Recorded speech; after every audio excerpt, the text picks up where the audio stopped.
Oh, good morning to you. It's hot in here. Yep. It's hot out there. It's hot everywhere. Good Thursday morning to you. Thanks for waking up with us here on 13 Sunrise, a beautiful shot in downtown Indianapolis, where you can maybe sense that things are just going to get a little bit hotter today. Yeah, steamy is what we were calling it because of the rain that we had yesterday, depending on where you are. Some of you got nothing, but some of us did get some showers, and that did help us not warm up, we don't want that, cool down a little bit. I'm Julia, along with Samantha, who's in for Julia, and Matt, who's talking about yet another hot day in central Indiana with temps above 90 yet again. Just 2 more days of those, and then we start cooling down. I'm not a gambling man, but yesterday I decided to gamble a little bit. I went ahead and mowed around, I don't know, 2 p.m. I was hoping, because a lot of dads were late. I love a good shower after you mow. I think it's good for the grass. Like an actual, you like it when it rains? Like a really good rain. Really good rain. We were one of the last ones to get a downpour, but I was just hoping and praying all afternoon, and we actually did get one. There we go. So it just felt so good. I feel like I would rather it not rain, because that makes me feel like the grass is going to grow back again.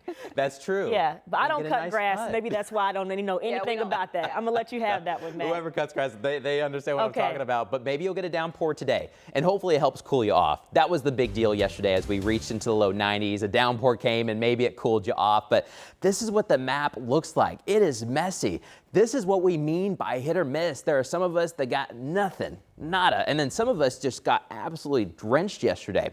We had some really heavy downpours in eastern Shelby County and then Rushville.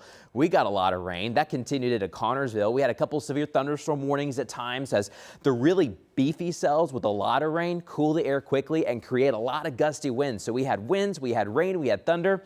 And then some of us, for example, especially west side of Bloomington towards the Monroe County Airport, nothing.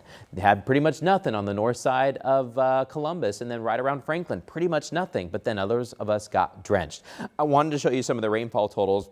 This is a list closer to Indy. Southport, the big winner, close to Indy, just under 1.5 inches. Beech Grove, 0.83. Same story in Hendricks County and Avon. Brownsburg, just over a 1/2 inch.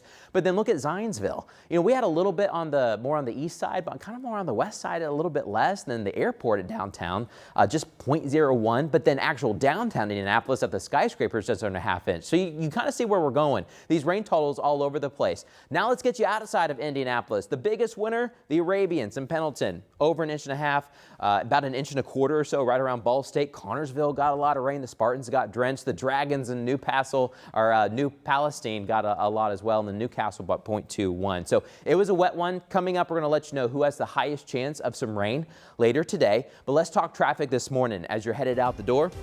It's a dry start, but you may notice your windshield kind of fogging up a little bit just because it is so humid.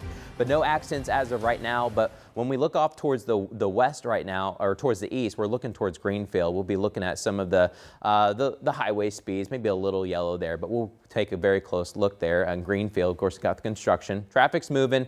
We're down to 2 lanes on both sides. They're still making a lot of progress there on I-70. You're looking to the east, so these are the westbound lanes that eventually will be completely redone. But the Greenfield exit is going to be a mess for at least another year. That's the timeline. Then we take you farther to the north side of downtown Indianapolis, I-65 southbound lane, starting at 38th Street. Going to downtown, we're going to have lane closures. 2 of the 3 lanes will be closed in the southbound direction from 38th Street to 21st Street, basically towards the Children's Museum. That's going to cause a lot of backups. I'm going to show you the maps, and we'll go through more closures expected throughout the weekend here in just a little bit. Julia?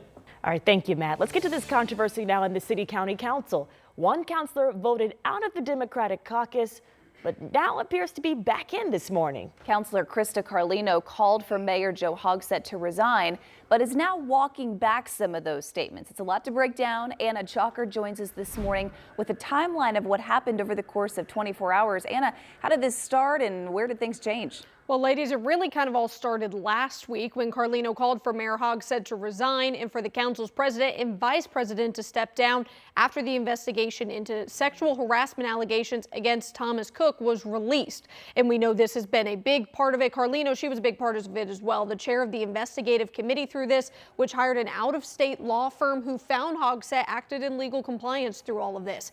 And at Tuesday's private Democratic caucus meeting, Councilor Ron Gibson confirmed to us Carlino admitted some of her statement was not truthful. So that's when the caucus voted to remove her, but discussed reinstating her if she came out with a public apology. Gibson says Carlino did not commit to that during the meeting, But later in the day on Wednesday, that's when she released a statement saying, in part, "I am deeply sorry for the distractions and disruptions my actions surrounding this work have caused in the hampering and services and support I've been able to deliver to those I represent and to those who serve our city. Indianapolis and Marion County deserve better, and I will continue to show up and strive to serve with integrity." So what does this mean for Carlino? That's a lot. We don't. Yeah. So she's still back in the caucus. That vote has been made. She's back reinstated, but her committees, which is a separate thing from the caucus, she has decided to step away from those. So she is no longer the chair of the investigative committee, but still part of the caucus. We're trying to figure out exactly how many committees she is in, because we know all the counselors are kind of in quite a few of them. Once we figure that out, we will have that, but we know this has really caused a strain on the council as a whole, Democratic Party. So we'll hear a lot about that at 6. And I think a lot of confusion for us too, so we appreciate you breaking that down and figuring out what we're trying to learn. Thank you, Anna. A former Greenwood Middle School teacher is awaiting sentencing for crimes against children. The jury has found Shane Williams guilty of 2 counts of child molestation, among other charges. He was a teacher at Greenwood Middle School at the time of those crimes. The prosecutor says 2 children came forward alleging abuse. The prosecutor also released this statement saying, quote, "We'll be seeking decades in prison for this monstrous human, being so he will not be able to inflict his brand of torment on another child." Williams will be sentenced in August. A former Ben Davis High School coach is now out on bond after being accused of having sex with a 16-year-old student. These are disturbing details to hear. 26-year-old Harrison Goss is charged with 5 counts of child seduction as a child care worker. The victim told police that Goss would give her rides home from track practice. According to court records, Goss drove the girl to a Wayne Township elementary school in March and had sex with her in the back seat of his car in the school parking lot. The judge set bail at $3,000 cash, which is higher than normal. The case was set for a trial, I think, in August. Probably won't go that soon just because of the nature of like depositions, evidence, all that. In this country, as you know, everyone's presumed innocent until proven otherwise, and we're just asking, the families is asking for privacy through this time. And that's Goss's attorney. He was placed on leave when the school district learned of the allegations in April. Wayne Township Schools says that Goss has since been fired, and he has a trial scheduled for August. Your time is 6:06. This morning, the Vision Zero Task Force is unveiling its new action plan. The goal here is to make streets and sidewalks safer for pedestrians and bike riders. So what's in this new plan? It includes 25 strategies with another 75 action items to go with them. Members say the goals are big, but the plan will be data-driven with proven methods used in other cities. They also say it starts with educating the public. It's going to educate the public about what Vision Zero is, that is for everyone, no matter what type of mode of transportation you're in, and it's going to be an equitable outcome for everyone. We want to improve safety for everyone.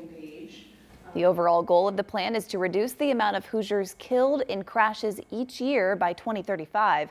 So the task force will likely vote on the action plan this fall.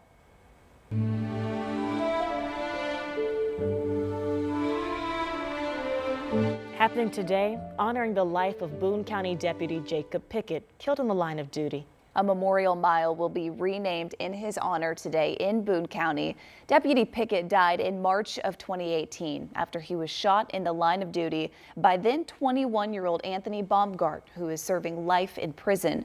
Deputy Pickett died several days later, donating his organs to those in need. Well, today, the Boone County Sheriff's Office is honoring him in Lebanon and dedicating a portion of I-65 between mile marker 137 and 138 in his memory.